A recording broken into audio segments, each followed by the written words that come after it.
As an impressionist, you guys know that I like to try to take things to the next level with my imitation. I do voices, I do mannerisms, I do all sorts of things. But in the spirit of recent tier lists that people have been doing on various channels, I figured I'd take the opportunity to do one myself. And this tier list is going to be regarding the 5 upcoming units in Dokkan that are only on JP at the moment. And I'm going to do so with this voice, hoping that I can keep it going the entire way through in a single take. So there's a lot of moving pieces here. Hopefully it all works out, and just know that this is all my opinion. If you don't agree, that's fine. Hopefully you do. But more importantly, hopefully you enjoyed the video. So this is going to be my hype tier list for all of the upcoming units in Dokkan. We'll start with number 1, Jiren. Yeah, I said it that way. I can't be using the other way because I am, of course, doing an imitation of a certain YouTuber. You may or may not know what I'm doing, but Jiren, he is a lead for Universe 11. He's a key plus 3, 170%, and Universe Survival Saga key plus 3, 150. He does a lot of great things. He causes colossal damage, greatly lowers defense, also causes mega colossal and massively lowers defense with a medium chance of stun. This was one of the units that Nolar used in that 3-way race that absolutely destroyed me, and he's a powerhouse. And one of my favorite categories in the entire game is Universe Survival Saga, so you can imagine my hype level for this one is going to be off the charts because I love doing his voice. I love the LR's animation, so he's got to be in the S tier. I'm very hyped for this unit. Up next, we're looking at the Gogeta. Gogeta is obviously the Super Saiyan 4 one. Everyone has been waiting for this unit, and as you guys may know, I am a big fan of the Super Saiyan 4 form. I think it's the best form in all of Dragon Ball. So taking a look at his build, he's a giant 8 power lead, key plus 3, 170%. Shadow Dragon Saga key plus 3, 150%. He greatly raises attack and defense for 1 turn, causes immense damage to the enemy. And as you can see in the passive, there's a lot going on there, but basically his stats are off the charts. Attack and defense plus 200%, key plus 4, attack and defense plus 40, attacks effective against all types for 8 turns from the start of the turn. Also, let me just interject and let you know, you're probably wondering why I haven't dropped the occasional F-bomb or other bad words. Well, this is a family channel. And as much as I want to do an imitation, I got to make sure to know my audience and not maybe go overboard with the imitation. So if you want to hear that kind of stuff, probably going to have to go to the real thing. So to continue, high chance of attacks being effective against all types starting from the 9th turn. High chance of evading enemy super attack. You know what? Regardless of what the passive is, the fact that Gogeta is a Super Saiyan 4 has me super hyped because it's my favorite form in all of Dragon Ball. It's the one saving grace about GT. So I am very, very, very excited for this unit. So I'm going to put this unit also in the S class category. Moving on to the next one, we're going to be looking at the Turles, the LR Turles, the Turles that everyone considers, well, not everyone, but a lot of people consider to be one of the best LRs in the game.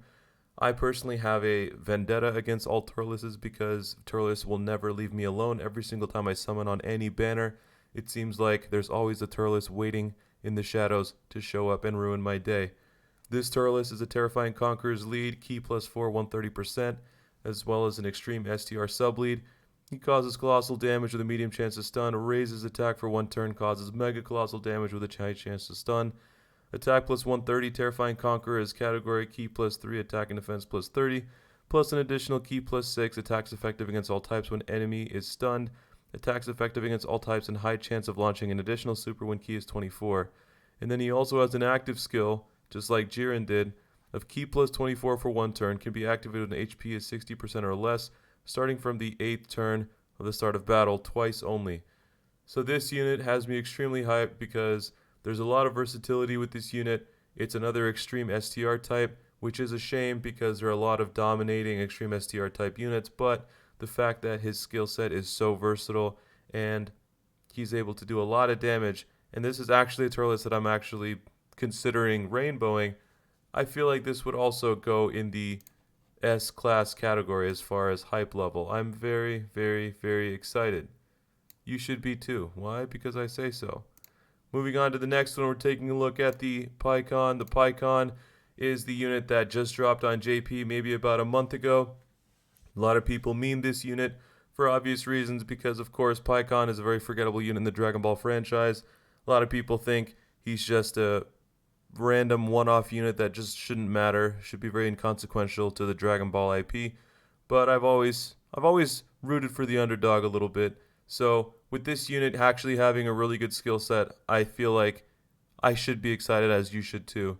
This guy has a number of abilities. We'll start with his leader skill. Probably the worst thing about him is the fact that his leader skill is for a category that is very lame. Connected Hopes. I still don't know what that is, but Connected Hopes, Key plus 3, 170% across the board, and a Superclass Sublead of Key plus 3, 130. I've talked about this in other videos, that this is actually a very underrated sub skill. The fact that he can lead Superclass as well as such an obscure category makes up for the fact that the category that he uses sucks. Greatly raises attack for 1 turn, causes immense damage to the enemy, greatly lowers attack. And then he has the unit super attack, which is of course the Link super attack that you get when you're attacking alongside a Gogeta, or in this case Goku Angel or Vegeta Angel. He greatly raises attack for 1 turn, causes immense damage to the enemy, becomes effective against all types, and greatly lowers attack. His passive skill, attack and defense plus 150, superclass allies key plus 2, attack and defense plus 30%, with key or more 3 or more key spheres obtained, plus an additional key plus 4 and a high chance of evading enemy's attack. You knew there was going to be a mistake in this video. This is a single take, and I've got 3 different things running around in my head, trying to maintain this voice, trying to maintain the single take for the rhythm, and of course trying to read this really small text, so you knew something was going to go wrong. But regardless of the build, I'm very excited for this unit because Pycon has finally been given a unit worth using, and I'm very, very excited. So I'm going to put Pycon in the S-Class category. I'm very, very excited. And then, of course, the counterpart to this guy is the Genemba. The Genemba is one of the units that a lot of people expected to be very, very good. And there's been some mixed feelings on this unit as far as what he's able to do. But regardless, the Genemba is still a very powerful unit. And also, he is on the Extreme Tech, which is a huge boost for a lot of Super Battle Road aficionados, myself included, because of course I am the greatest Super Battle Road player of all time, as you guys know. But this Genemba is a Mind and Body Erosion lead, key plus 3, 170%, and Extreme Class Sub lead, key plus 3, 130. Raises defense for 1 turn, causes immense damage to the enemy, attack and defense plus 120%, guards all attacks, yada yada yada, you know the deal. And then he transforms into Super Genemba, where he does more stuff, and he's even more powerful. Basically, the point is, he's Genemba, he's really cool, I like it, he transforms, and I'm very, very excited for having this Genemba in the game. They just dropped on JP, so it'll be a couple months before they drop on Global, but I'm very excited. And lastly, to end out this whole tier list, because of course this has been the greatest tier list ever, we're taking a look at Bojack. Bojack, I have some mixed feelings on Bojack. Bojack has been a unit that I've loved in the show. Well, he's not really in the show, but he's in the movie. But as far as his actual units, I haven't really ever had the best time using them. But this one has me a little excited, except for the fact that his leader skill is also for a stupid category. He's a space traveling warrior, but also a time traveling warrior. But the time traveling warrior translates to traveling in space and time, so it's a little redundant. But regardless, he's a leader, he has some abilities, and he also has a passive. And his passive is cool, his attack is cool, he's Bojack. I'm excited. I'm going to put this unit in the S-Class category. I'm very excited. So as you can see, this is an extremely well thought out tier list. I think you'll agree with everything that I said, all the points that I made. This is absolutely the best tier list you've ever seen. It is scientifically proven. If you disagree, well, you're wrong. That's it. See ya.